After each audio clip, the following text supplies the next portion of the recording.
Selamat datang di Alur Donghua. Kali ini Mimin akan cerita novel The Crown, Emperor of Eternity.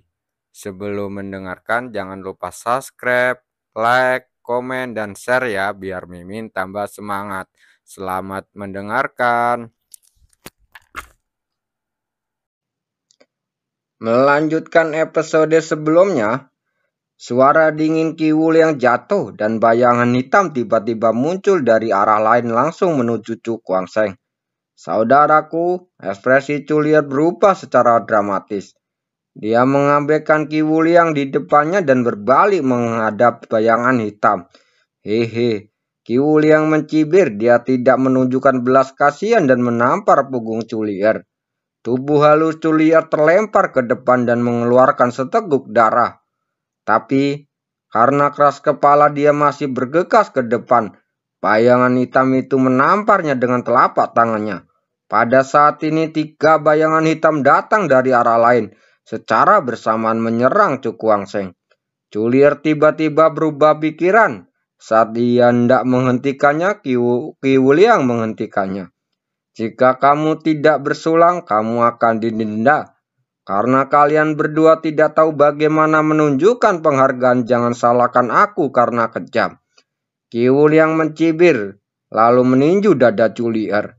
Culier mencoba yang terbaik untuk mengambil tindakan, tetapi masih tidak bisa menembus penghalang Kiwul yang. Dia hanya bisa menonton tanpa daya saat ketiga sosok hitam lainnya bergegas menuju Chu Kuangseng. Chu Kuangseng, teriaknya sekuat tenaga. Hehe, jika kita mati di sini, tidak akan ada yang meragukan kita. Melihat adegan ini, Kuil yang tertawa dingin. Ada banyak bahaya di tempat harta karun ini. Wajar jika seseorang mati karena hal ini. Pada saat terakhir, mata Chu Kuangseng tiba-tiba terbuka dan tatapan dingin di pupil matanya yang gelap. Sungguh sekelompok anjing gila. Dia tiba-tiba berdiri dan menyapu dengan kekuatan mentalnya yang kuat. Langsung menjatuhkan 3 bayangan hitam yang mendekat. Membuat mereka muntah darah dan terbang mundur. Kekuatan spiritual puncak kelas 2. Kiwul yang tiba-tiba terkejut dan ekspresinya ngeri di wajahnya. Suara Buddha Agung. Chu Kuangseng tersenyum dingin dan cahaya kemasan menyilaukan mengembun di atas kepalanya. Dan akhirnya berubah menjadi Buddha emas yang besar.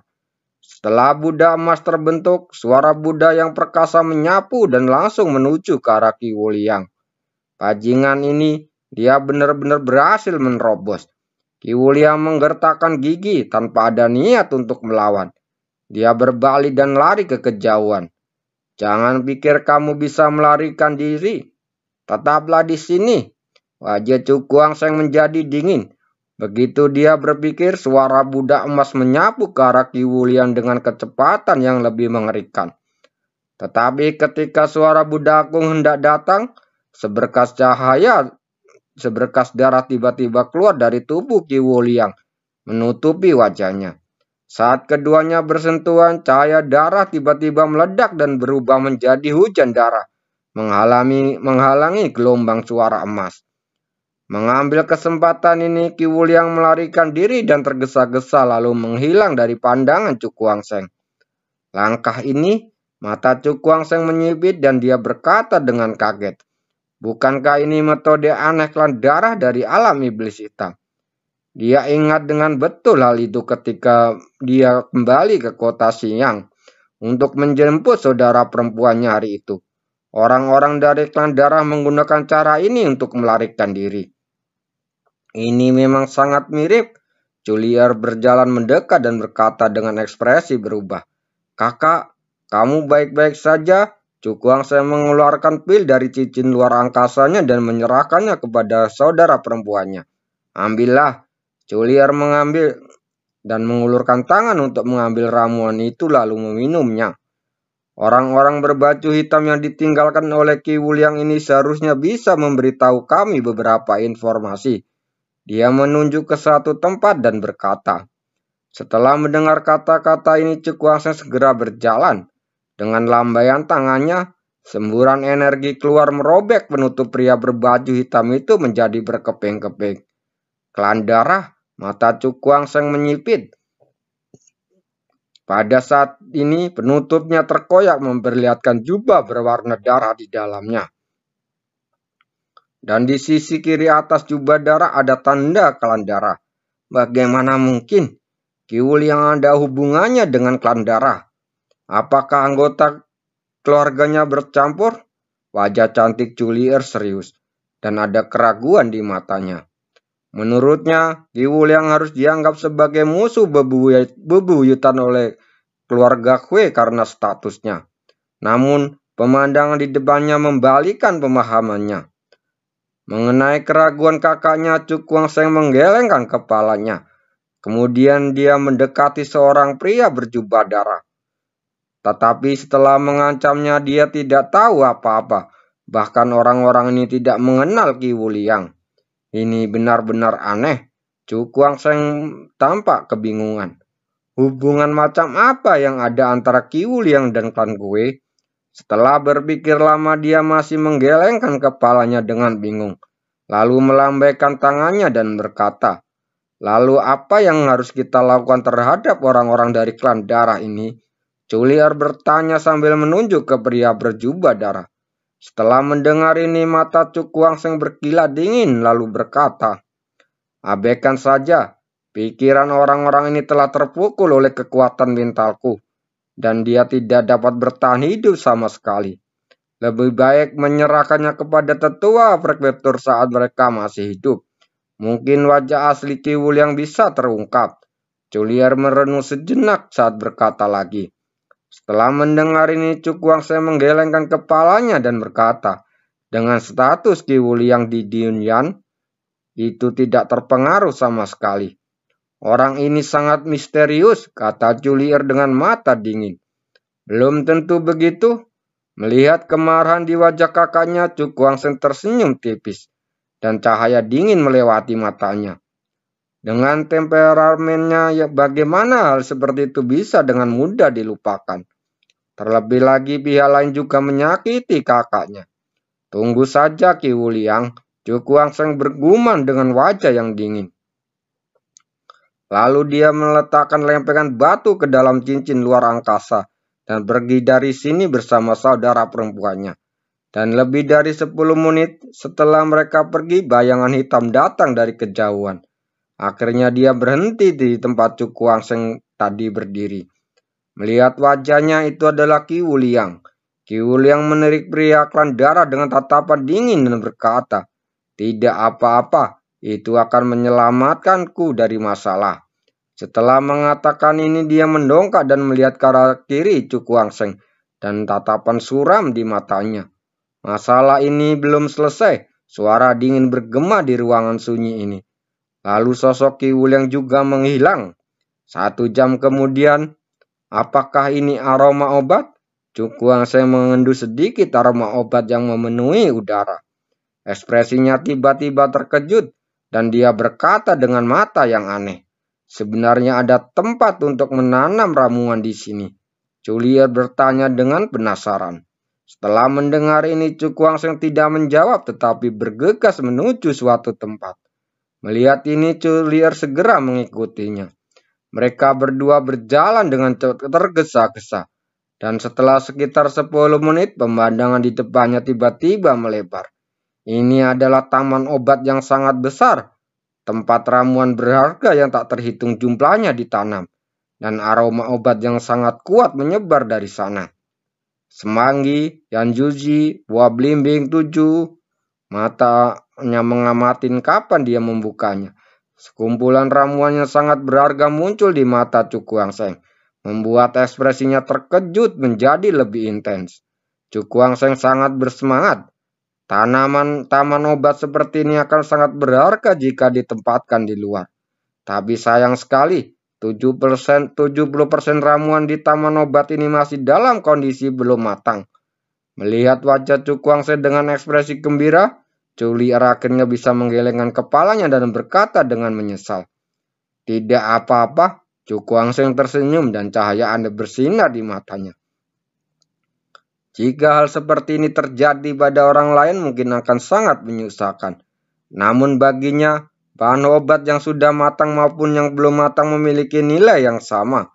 Memikirkan hal ini, Cukuang Seng mengulurkan tangannya dan perlahan bersandar ke arah taman obat itu. Pada saat hendak mendekat, riak seperti gelombang air tiba-tiba muncul di bawah telapak tangannya. Pada saat yang sama, elastisitas yang menakjubkan datang darinya, membuatnya mundur 10 langkah. Apakah ada sesuatu di sini? Melihat pemandangan ini, ekspresi Culir sedikit berubah dan dia menatap ke taman obat. Seharusnya itu ditinggalkan oleh alkemis yang menanam kebun obat ini. Cukuang Seng mengangguk memandang Culir dan berkata, "Saudari, tolong menjauh dulu dan saya akan mencoba apakah saya bisa membukanya." Mendengar ini Culir segera mundur beberapa meter, menghindari tempat ini dari kejauhan. Cukuang Seng duduk di tempatnya dan dia memejamkan matanya sedikit.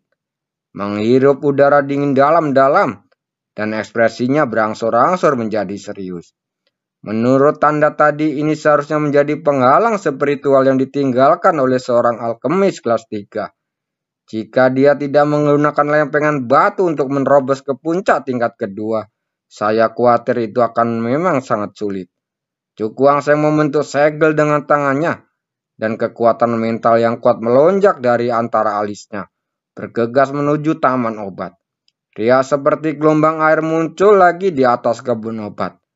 Saat gangguan kekuatan mental semakin dalam, seluruh taman pengobatan menunjukkan penghalang kekuatan mental yang lengkap.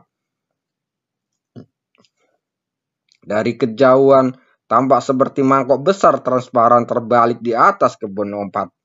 Hancurkan, mata Cukuang Seng berfokus dan kekuatan mentalnya melonjak, berubah menjadi tangan besar dan menampar ke bawah. Kekuatan mengerikan menyebar dan penghalang yang menutupi taman obat mulai bergetar hebat. Namun, yang membuat wajah Cukuang Seng terlihat jelek adalah penghalang itu pada akhirnya tidak rusak sama sekali, dan masih menutupi tanaman obat dengan tenang seperti sebelumnya.